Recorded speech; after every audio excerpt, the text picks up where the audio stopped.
ಎಲ್ಲರಿಗೂ ನಮಸ್ಕಾರ. ಎಲ್ಲರೂ ಹೇಗಿದ್ದೀರಾ? ಬನ್ನಿ ಕತೆ ಓದ್ತಾ ರಂಗೋಲಿ ಹಾಕೋಣ. ಏನಿದು ವಿಚಿತ್ರ? ಮೆಡಿಟೇರಿಯನ್ ಪ್ರದೇಶದ ಸಿಸಿಲಿ ದ್ವೀಪ.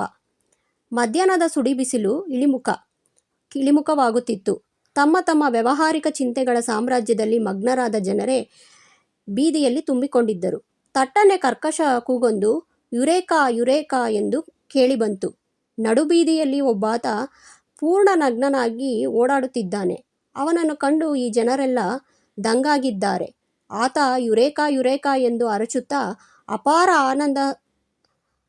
ಆನಂದ ಸಂಭ್ರಮದಿಂದ ದೇಹದ ಮೇಲಿನ ಪರಿವೆಯೇ ಇಲ್ಲದಂತೆ ಓಡಾಡುತ್ತಿದ್ದಾನೆ. ಜನಸಮೂಹ ತದೇಕ ದೃಷ್ಟಿಯಿಂದ ಆತನನ್ನೇ ಹಿಂಬಾಲಿಸುತ್ತಿದೆ. ಏನಿದು? ಏನು ಆಶ್ಚರ್ಯ! ಯಾರು ಆ ಮನುಷ್ಯ? ಆತ ಸಾಮಾನ್ಯ ವ್ಯಕ್ತಿಯಲ್ಲ, ಮಹಾವಿಜ್ಞಾನಿ. ನನಗೆ ನಿಲ್ಲಲು ಭದ್ರ ನೆಲೆ, ಹಿಡಿಯಲು ದೊಡ್ಡ ಸನ್ನೆ ಕೋಲು, ಜೊತೆಗೆ ಸೂಕ್ತ ಅನಿಸಿಕೆಗಳು ಒದಗಿಸಿದರೆ ಈ ಭೂಲೋಕವನ್ನೇ ಎತ್ತಿಬಿಡಬಲ್ಲೆ ಎಂದು ಗಣಿತಜ್ಞ ಆತ. ಆತನ ಹೆಸರು ಆರ್ಕಿಮಿಡೀಸ್. ಆತ ಬೆತ್ತಲೆಯಾಗಿ ಆ ದಿನ ಅಪರಾಹ್ನ ಜನನಿಬಿಡ ಬೀದಿಯಲ್ಲಿ ಯುರೇಕಾ ಎನ್ನುತ್ತಾ ಓಡಾಡುತ್ತಿದ್ದಾದರೂ ಯಾಕೆ? ಆತ ಕಂಡುದಾದರೂ ಏನು? ಆ ಘಟನೆಯ ಹಿನ್ನೆಲೆ ಹೀಗಿದೆ. ಸಿರಾಕ್ಯೂಸ್ನ ದೊರೆ ಹೀರೋ ಚಿನ್ನದ ಕಿರೀಟವೊಂದನ್ನು ತಯಾರಿಸಲು ಅಕ್ಕಸಾಲಿಗನಿಗೆ ಆದೇಶ ನೀಡಿದ್ದ. ಕಿರೀಟದ ಕೆಲಸವನ್ನು ಪೂರೈಸಿ ಆತ ಅದನ್ನು ಅರಸನಿಗೆ ಒಪ್ಪಿಸಿದ. ಕಿರೀಟದಲ್ಲಿ ಚಿನ್ನವಲ್ಲದೆ ಇತರ ಹೀನ ಲೋಹಗಳ ಮಿಶ್ರಣವಿರಬಹುದೆಂಬ ಸಂದೇಹ ಬಂತು ದೊರೆಗೆ. ಪ್ರತ್ಯಕ್ಷ ಸಾಕ್ಷಿಗೆ ಅವಕಾಶವಿರಲಿಲ್ಲ.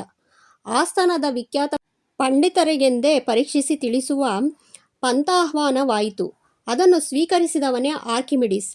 ಅರಸನಿಂದ ಅಪ್ಪಣೆ ಪಡೆದ ಆರ್ಕಿಮಿಡೀಸ್ ಕಿರೀಟದಲ್ಲಿ ಇತರ ಲೋಹಗಳ ಮಿಶ್ರಣವಿದೆಯೇ ಎಂಬುದನ್ನು ತಿಳಿಯಲು ಯೋಚಿಸತೊಡಗಿದ. ಲೆಕ್ಕ ಗುಣಿಸಿದ. ಸಮಸ್ಯೆಯನ್ನು ಹಲವು ದೃಷ್ಟಿಕೋನಗಳಿಂದ ವಿಶ್ಲೇಷಿಸಿದ. ಏಕಾಗ್ರ ಚಿತ್ತನಾಗಿ ಚಿಂತನೆ ನಡೆಸಿದ. ಅನವರತ ತದೇಕ ಧ್ಯಾನ ಪರನಾದ. ಸ್ನಾನದ ಹೊತ್ತಿನಲ್ಲೂ ಅದನ್ನೇ ಯೋಚಿಸುತ್ತಿದ್ದ. ನೀರು ತುಂಬಿದ ತೊಟ್ಟಿಯೊಳಕ್ಕೆ ಇಳಿಯುತ್ತಿದ್ದಾಗ ಅದರೊಳಗೆ ಜಾರಿ ಬಿದ್ದ. ಒಂದಿಷ್ಟು ನೀರು ತುಳುಕಿ ಹೊರಚೆಲ್ಲಿತು. ಅದೋ ತೇಲುವಿಕೆಯ ನಿಯಮ. ಸಾಪೇಕ್ಷ ಸಾಂದ್ರತೆಯ ಸಿದ್ಧಾಂತದ ಸಾಕ್ಷಾತ್ಕಾರ ಅವನಿಗಾಯಿತು. ರಾಜನ ಕಿರೀಟದ ಕೋಟಾತನ ಬಯಲಿಗೆಳೆಯಲು ಬೇಕಾದದ್ದು ಅದೇ. ತಡೆಯಲಾರದೆ ಆನಂದದಿಂದ ಮೈಮರೆತು ಸ್ನಾನದ ತೊಟ್ಟಿಯಿಂದಲೇ ಆತ ಮೇಲೆ ಜಿಗಿದು ಯುರೇಕಾ ಎಂದು ಕೂಗುತ್ತಾ ಓಡಿದ. ಆರ್ಕಿಮಿಡೀಸ್ ಸಮಸ್ಯೆಯ ಪರಿಹಾರಕ್ಕಾಗಿ ಏಕಾಗ್ರ ಚಿತ್ತದಿಂದ ಬಿಡದೆ ಚಿಂತಿಸಿದ. ಮನಸ್ಸಿನ ಪೂರ್ಣ ಶಕ್ತಿಯನ್ನು ಉಪಯೋಗಿಸಿ ನಿರಂತರ ಪರಿಶ್ರಮಿಸಿದ. ಹಗಲಿರುಳು ಕಾತರಿಸಿದ. ಆ ಸತ್ಯ ಸಾಕ್ಷಾತ್ಕಾರವಾಗುತ್ತಲೇ ಆನಂದ ಅತಿರೇಕದಿಂದ ಮೈಮರೆತ. ಸಾರ್ಥಕ ದುಡಿಮೆಯ ಮಹಿಮೆ ಅಂಥದ್ದು. ಎರಡನೆಯ ಕತೆ, ವ್ಯಕ್ತಿಯಲ್ಲ ಶಕ್ತಿ.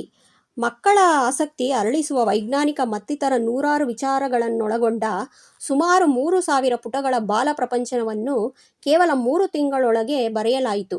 ಬರೆದವರು ಯಾರು ಗೊತ್ತೇ? ವಿಶ್ವವಿದ್ಯಾಲಯಗಳ ಪದವೀಧರ ಪಂಡಿತ ಮಂಡಳಿಯಲ್ಲ, ಬಿಳಿಯ ಪಾಶ್ಚಾತ್ಯ ವಿದ್ವಾಂಸರಲ್ಲ, ಒಬ್ಬ ಭಾರತೀಯರು, ಒಬ್ಬ ಕನ್ನಡಿಗರೇ. ಅಧ್ಯಯನಕ್ಕೆ ಸಂಶೋಧನೆಗೆ ವಿಶೇಷ ಅನುಕೂಲತೆಗಳಿರುವ ವಿಶ್ವವಿದ್ಯಾಲಯಗಳಲ್ಲಿ ವ್ಯಾಸಂಗ ಮಾಡಿದ ಪದವೀಧರರು ಅವರಲ್ಲ. ಮಾಧ್ಯಮಿಕ ವಿದ್ಯಾಭ್ಯಾಸವನ್ನು ಮುಗಿಸಿ ಕಾಲೇಜಿನಲ್ಲಿ ಕೆಲ ದಿನಗಳನ್ನು ಮಾತ್ರ ಕಳೆದವರು ಅವರು. ಆದರೆ ಯಾವ ಪದವೀಧರರೂ ಯಾಚಿಸಿದ ಜ್ಞಾನದಾಹ ಅವರದು. ಮೇಲೆ ಹೇಳಿದ ಪುಸ್ತಕವೊಂದನ್ನು ಅವರು ಬರೆದಿದ್ದಲ್ಲ. 100ಕ್ಕೂ ಹೆಚ್ಚಿನ ಕಾದಂಬರಿಗಳು, ಅನುವಾದಿತ ಪ್ರಬಂಧಗಳು, ಪ್ರವಾಸ ಸಾಹಿತ್ಯ, ವಿಡಂಬನೆಯ ಬರಹಗಳು, ನಾಟಕಗಳು, ಗೀತನಾಟಕಗಳು, ಕಥೆಗಳು, ಯಕ್ಷಗಾನ, ಚಿತ್ರಕಥೆ, ವಾಸ್ತುಶಿಲ್ಪಕ್ಕೆ ಸಂಬಂಧಿಸಿದ ಗ್ರಂಥಗಳು, ಪಠ್ಯಪುಸ್ತಕಗಳು, ಶಬ್ದಕೋಶ, ಜನಪ್ರಿಯ ವಿಜ್ಞಾನ ಪ್ರಪಂಚ ಒಂದೇ ಎರಡೇ. ಅವರ ಕ್ರಿಯಾಶೀಲತೆ ಕೇವಲ ಗ್ರಂಥ ಸಾಹಿತ್ಯ ಪ್ರಪಂಚಕ್ಕೆ ಮೀಸಲಾಗದೆ ಸಾಮಾಜಿಕ, ರಾಜಕೀಯ, ನೃತ್ಯ, ನಾಟಕ, ಸಿನಿಮಾಗಳವರೆಗೂ ವ್ಯಾಪಿಸಿದೆ. ಜ್ಞಾನಪೀಠ ಪ್ರಶಸ್ತಿ ವಿಜೇತರಾದ ಅವರ ಹೆಸರು ಕೋಟಾ ಶಿವರಾಮ್ ಕಾರಂತ ಎಂದು.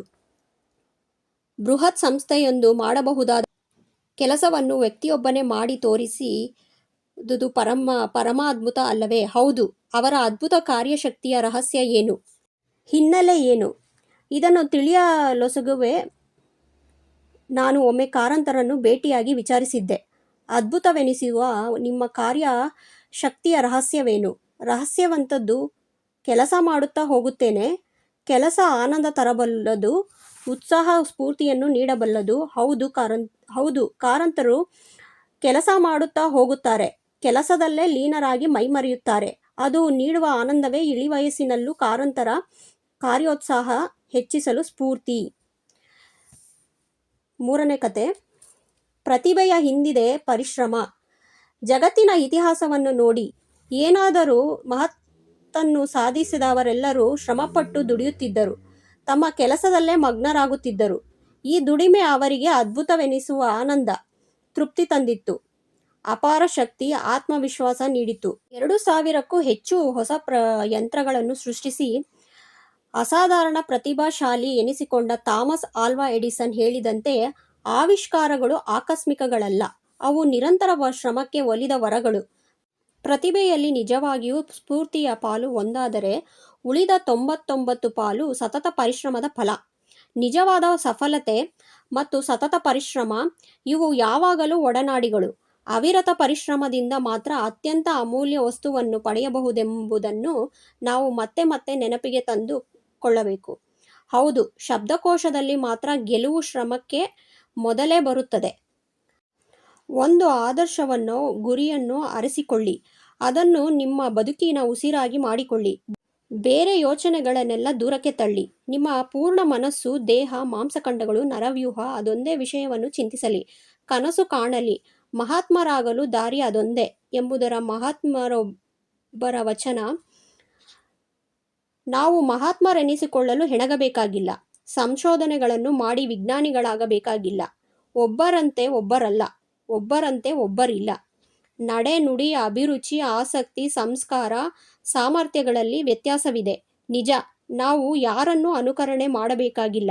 ಆದರೆ ಹಿಡಿದ ಕೆಲಸದಲ್ಲಿ ಸಫಲತೆಯನ್ನು ಪಡೆಯಬಲ್ಲವೇನೋ, ಉತ್ಸಾಹ ಆನಂದದಿಂದ ಇರಬಲ್ಲವೇನೋ, ನಿಶ್ಚಿಂತ ನಿರ್ಭೀತಿಯಿಂದ ಬದುಕಿನ ದಾರಿಯನ್ನು ಕ್ರಮಿಸಬಲ್ಲವೇನೋ, ಅನಾಥ ಪ್ರಜ್ಞೆಯನ್ನು ಮೆಟ್ಟಿಲೇರಿ ನಿಲ್ಲಬಲ್ಲವೇನೋ, ದೈನ್ಯ ದಾಸ್ಯ ಕೀಳರಿಮೆಯ ಭಾವನೆಗಳಿಂದ ಮೇಲೇರಬಲ್ಲವೇನೋ, ಧರ್ಮ, ಕಲೆ, ಸಾಹಿತ್ಯ, ಕೃಷಿ, ವಿಜ್ಞಾನ ಯಾವುದೇ ಕ್ಷೇತ್ರಗಳಲ್ಲಿ ಅತ್ಯುನ್ನತ ಸಿದ್ಧಿಯು ಪ್ರಾಮಾಣಿಕ ಅವಿಶ್ರಾಂತ ಶ್ರಮದಿಂದಲೇ ಸಾಧ್ಯ.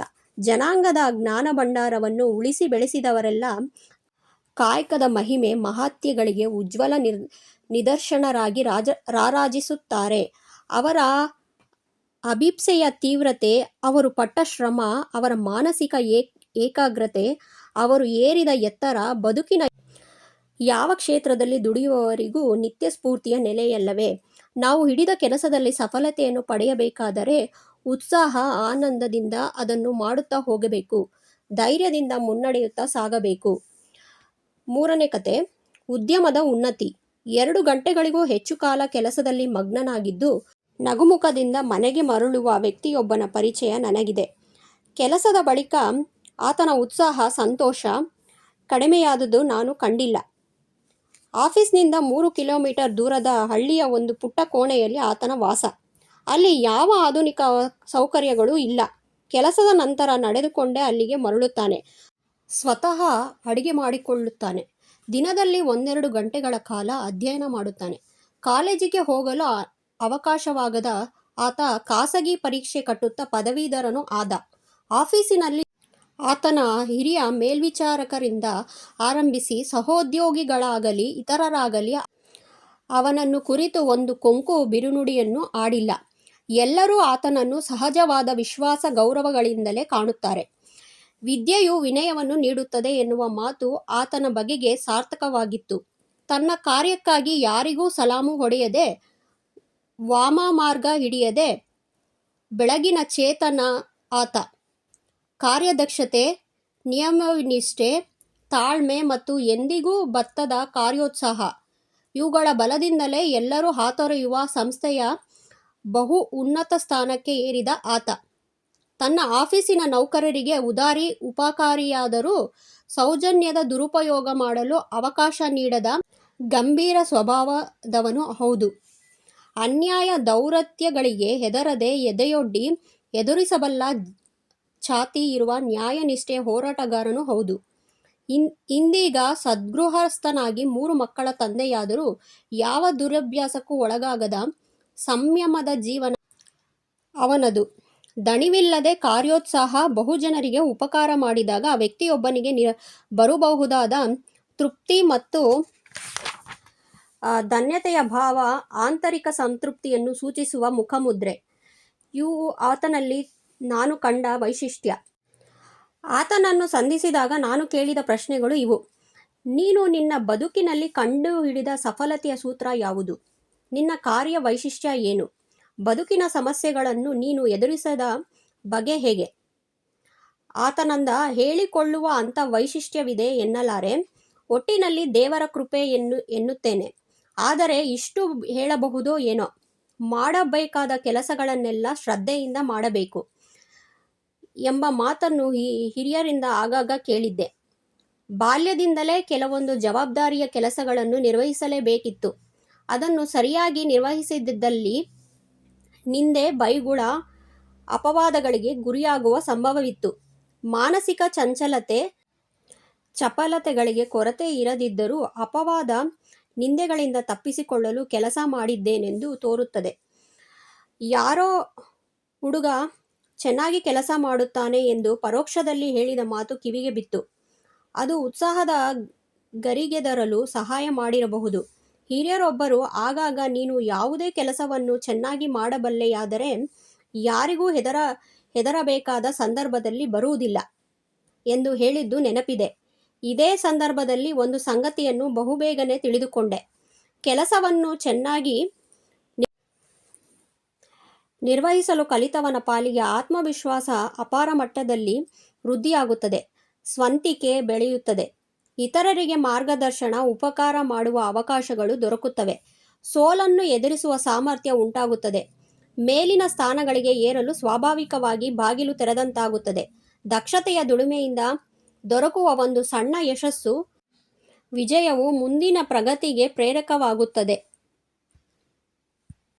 ಅಹಂಕಾರ, ಅಭಿಮಾನ, ಒಣಜಂಬಗಳಿಲ್ಲದಿದ್ದರೆ ತಡವಾಗಿಯಾದರೂ ಸಹೋದ್ಯೋಗಿಗಳ, ಕ್ರಮೇಣ ಮೇಲಧಿಕಾರಿಗಳ ಮತ್ತು ಜನರ ವಿಶ್ವಾಸ, ಗೌರವಗಳು ಅವರು ಬಾಯ್ಬಿಟ್ಟು ಹೇಳದಿದ್ದರೂ ಲಭಿಸಿಯೇ ಲಭಿಸುತ್ತವೆ.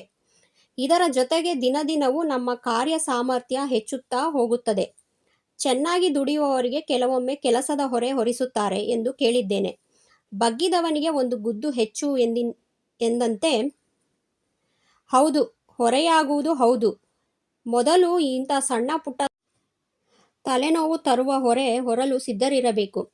ಇಂಥ ಸಂದರ್ಭಗಳಲ್ಲಿ ಕೆಲವೊಮ್ಮೆ ಸೋತಂತೆ ಎನಿಸಿದರೂ ತಾಳ್ಮೆ ಇದ್ದರೆ, ಅದನ್ನು ನಮ್ಮ ಕಾರ್ಯ ಸಾಮರ್ಥ್ಯಕ್ಕೆ ಸವಾಲಾಗಿ ಸ್ವೀಕರಿಸಿದರೆ ಅದು ಸೋಲಲ್ಲ ಎಂದೇ ನನ್ನ ಅನುಭವ. ಕೆಲಸದ ಬಗ್ಗೆ ಒಂದು ಸಿದ್ಧಾಂತವನ್ನು ಆವಿಷ್ಕರಿಸಿದ್ದೇನೆ. ಉದ್ಯೋಗವೆಂದರೆ ಕೇವಲ ಹೊಟ್ಟೆ ಹೊರೆದುಕೊಳ್ಳಲು ಮಾಡುವ ಒಂದು ದುಡಿಮೆ ಮಾತ್ರವಲ್ಲ. ಪ್ರತಿಯೊಬ್ಬನ ಆಂತರ್ಯದಲ್ಲೂ ಅಡಗಿರುವ ಆನಂದದ ಬುಗ್ಗೆಯನ್ನು ತಡೆಹಿಡಿಯುವ, ಅಡ್ಡಗೋಡೆಯನ್ನು ದೂರಕ್ಕೆ ಎಸೆಯುವ ಉಪಾಯವೇ ಕೆಲಸ. ಈ ಉದ್ಯೋಗವೆಂದಿಲ್ಲ. ಪಾಲಿಗೆ ಬಂದ ಯಾವ ಕೆಲಸವನ್ನೇ ಆಗಲಿ ಪೂರ್ಣ ಏಕಾಗ್ರತೆಯಿಂದ ಮಾಡಿದರೆ ಮನುಷ್ಯರ ಹೃದಯದಲ್ಲಿ ಆನಂದ, ಸಂತೃಪ್ತಿ ಉಕ್ಕುತ್ತವೆ. ಕೇವಲ ಸಂಬಳ, ಬಡ್ತಿಗಳಿಂದಲೇ ನಮ್ಮ ಕೆಲಸದ ಗುಣಮಟ್ಟ ವೃದ್ಧಿಯಾಗುತ್ತದೆ ಎನ್ನುವುದು ಸುಳ್ಳು. ಕೆಲಸದ ಬಗೆಗಿನ ದೃಷ್ಟಿಕೋನ ಮತ್ತು ದಕ್ಷತೆಯ ನಿರ್ವಹಣೆಗಳಿಂದ ಅದು ವೃದ್ಧಿಯಾಗುತ್ತದೆ. ಕೈಗೊಂಡ ಕಾರ್ಯದಲ್ಲಿ ಪೂರ್ಣ ಮನಸ್ಸು ಕೊಟ್ಟು ಅತ್ಯುತ್ತಮ ಸಿದ್ಧಿ ಪಡೆದರೆ ನೈಜ ಆನಂದ ಲಭ್ಯವಾಗುವುದೆಂಬುದನ್ನು ತಿಳಿದಾತ ಅದು ಎಷ್ಟು ಸಣ್ಣ ಕೆಲಸವಾದರೂ ತನ್ನ ಪಾಲಿನ ಕರ್ತವ್ಯವನ್ನು ಅಸಡ್ಡೆಯಿಂದ ಮಾಡಲಾರ. ನಾನು ಕೇಳಿದೆ, ಈ ಮಾತು ಕೇವಲ ಯಾಂತ್ರಿಕ ಮತ್ತು ಏಕತಾನತೆಯ ಕೆಲಸದಲ್ಲೂ ಸಫಲವಾಗುತ್ತದೆಯೇ? ಸೃಜನಾತ್ಮಕ ಕೆಲಸಗಳಲ್ಲಿರುವ ಸಹಜ ಆನಂದ ಸ್ಫೂರ್ತಿಗಳು ಬೋರ್ ಎನಿಸುವ ಕೇವಲ ಯಾಂತ್ರಿಕವಾದ ಕೆಲಸಗಳಲ್ಲೂ ಲಭಿಸುತ್ತವೆಯೇ?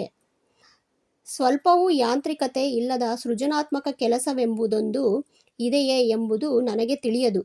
ಪ್ರತಿಯೊಂದು ಪ್ರತಿಭೆಯ ಹಿಂದೆ, ಕಲಾಕೃತಿಯ ಹಿಂದೆ ಶ್ರಮವಿದೆಯಲ್ಲವೇ? ಆ ವಿಚಾರ ಏನೇ ಇರಲಿ, ಮಾಡಲೇಬೇಕಾದ ಕೆಲಸವನ್ನು ಸರಿಯಾಗಿ ಮಾಡಲಾಗದಿದ್ದರೆ ಅದೊಂದು ಭಾರವಾದ ಹೊರೆಯಂತಾಗಿ ನಮ್ಮ ಮನಸ್ಸಿನ ಮೇಲೆ ತನ್ನ ದುಷ್ಪರಿಣಾಮ ಬೀರುವುದು ಎಲ್ಲರಿಗೂ ತಿಳಿದ ವಿಷಯ. ನೀರಸವೆನಿಸಿದರೂ ಕರ್ತವ್ಯವನ್ನು ಉತ್ತಮ ರೀತಿಯಲ್ಲಿ ಮಾಡಿ ಮುಗಿಸಿದಾಗ ಶಾಂತಿ, ಸಮಾಧಾನ, ಸಂತೃಪ್ತಿಯ ಭಾವನೆಯುಂಟಾಗುವುದು ಎಲ್ಲರ ಅನುಭವಕ್ಕೆ ಬರುವ ವಿಚಾರವೇ. ಪಾಲಿಗೆ ಬಂದ ಕೆಲಸವನ್ನು ಅತ್ಯುತ್ತಮ ರೀತಿಯಲ್ಲಿ ನಿರ್ವಹಿಸುವ ಅಭ್ಯಾಸಗಳು ನೀವು ಗಳಿಸಿಕೊಂಡಿದ್ದೀರಾ. ಆ ಅಭ್ಯಾಸ ನಿಮ್ಮ ಸತ್ವಶಕ್ತಿಗಳನ್ನು ಅಪಾರ ಮಟ್ಟದಲ್ಲಿ ಹೆಚ್ಚಿಸಬಲ್ಲದು. ಕೆಲಸದ ಗುಣಮಟ್ಟ ಹೆಚ್ಚಿದಂತೆ ನಿಮ್ಮ ವ್ಯಕ್ತಿತ್ವದ ಗುಣಮಟ್ಟವೂ ವೃದ್ಧಿಯಾಗಲೇಬೇಕು. ನಾನು ಇಷ್ಟೊತ್ತು ಓದ್ತಾ ಇದ್ನಲ್ಲ, ಆ ಪುಸ್ತಕದ ಹೆಸರು ಯಾರಿಗಾದ್ರೂ ಗೊತ್ತಿದ್ರೆ ಕಮೆಂಟ್ ಮಾಡಿ ಪ್ಲೀಸ್. ನಮಸ್ಕಾರಗಳು.